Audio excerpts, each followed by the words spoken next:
ओम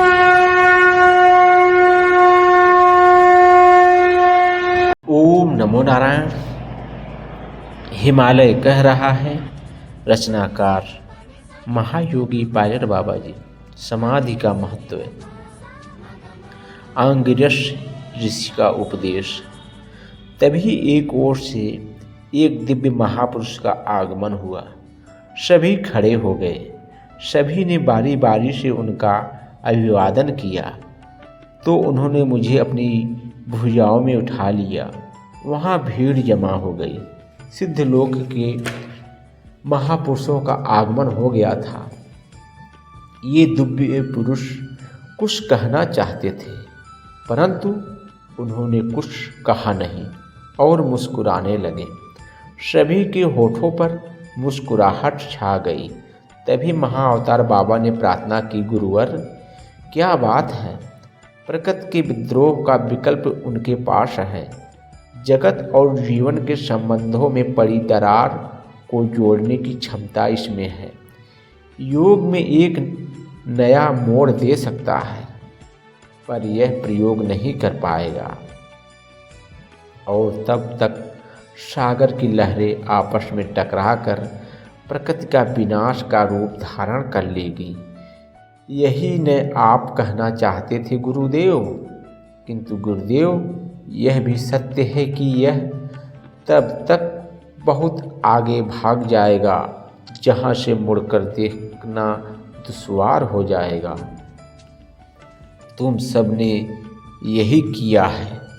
मुस्कुराते हुए गुरुवर ने कहा, जब तुम धरातल के मनुष्यों के बीच थे तब स्वेच्छाचारी बनकर आत्म प्रतिष्ठा को प्राप्त कर ब्रह्ममय बनकर ब्रह्मांड का पात्री बनने के लिए साधना करते रहे और जब बन गए तो संस्कार विहीन होकर बंधन मुक्त हो गए। सागर की लहरों को टकराने दो, तभी तो मनुष्यों का विनाश करेगा। जब पहाड़ फटेगा, धरती आवाज़ देगी, तब मानव मस्तिष्क पर विनाश के बादल मंडराएंगे और मानव स्वयं अपने विनाश का कारण बन जाएगा। तभी कहीं जाकर यह कुछ कर पाएगा।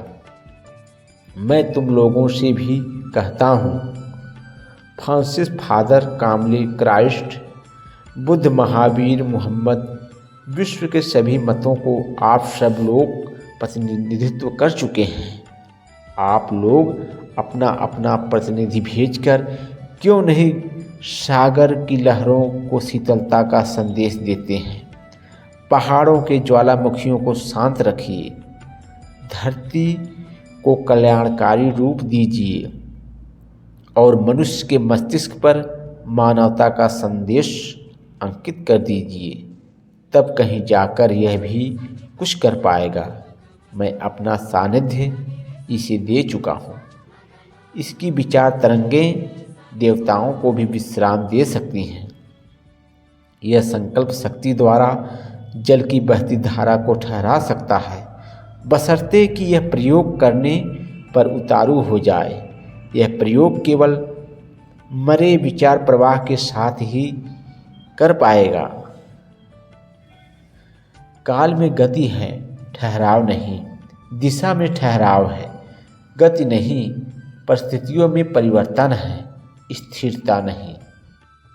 फिर आदमी कैसे ठहर सकता है।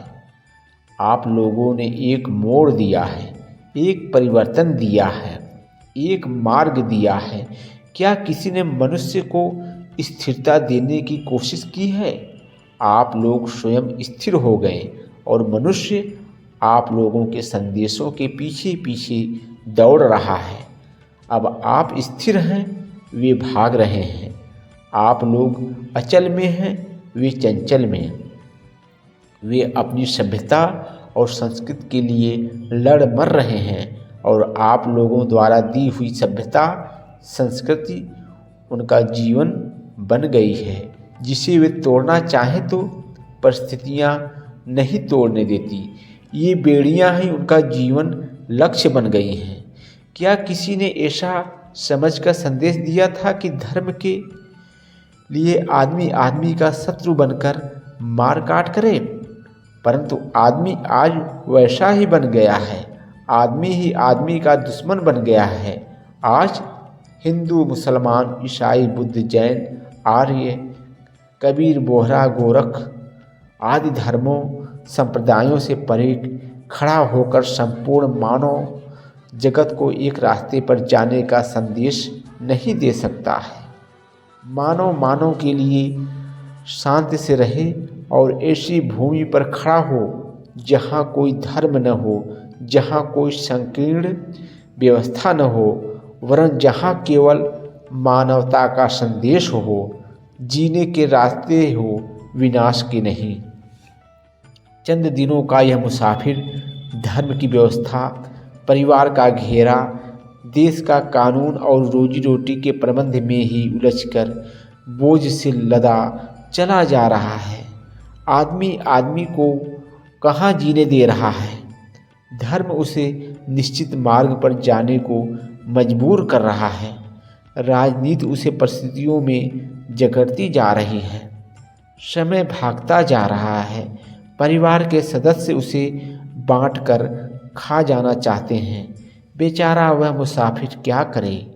4 दिन गुजरते कितना समय लगता है, तब तक मुसाफिर यहाँ से चल देता है।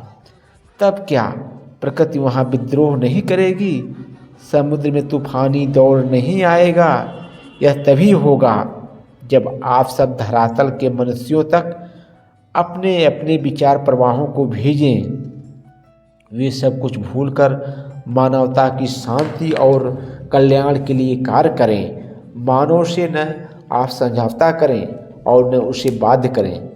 आपको जो कुछ कहना है कह जाइए, जो करना है कर जाइए। समय की गति के साथ जोड़ दीजिए, फिर कार्य स्वयं सब कुछ करता जाएगा। आप लोगों का संकल्प और विचारों का प्रवाह ही मानव के लिए काफ़ी है। मैं आप लोगों से इतना ही कहने आया था क्योंकि मुझे जानकारी हो गई थी कि हिमालय के कुछ लोग अंतरिक्ष भ्रमण करते हुए यहाँ आए हैं। यहाँ आकर महाअवतार और कपिल को भी देखा, मथुरा दास जी, सर्वेश्वरानंद और सूर्या को भी। इनको कपिल के कारण आना पड़ा है। हम पृथ्वी के ही अंग हैं। हमारा सीधा संपर्क उनसे है क्योंकि हम उन्हें जैसे पैदा होकर यहाँ तक आए हैं।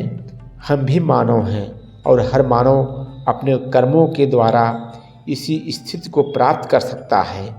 इसीलिए मानव के कल्याण के लिए हमारा चिंतन आवश्यक है। आप लोग भी इसका प्रयास करें। वे हम सभी का अभिवंदन लेकर चले गए। वे नारायण अंगरीष ऋषि थे, योगेश्वर नारायण बाबा। वे महाअवतार कृष्ण अवतार के गुरु थे जिन्होंने हमें हिमालय में दीक्षा दी थी। शेष अगले भाग में।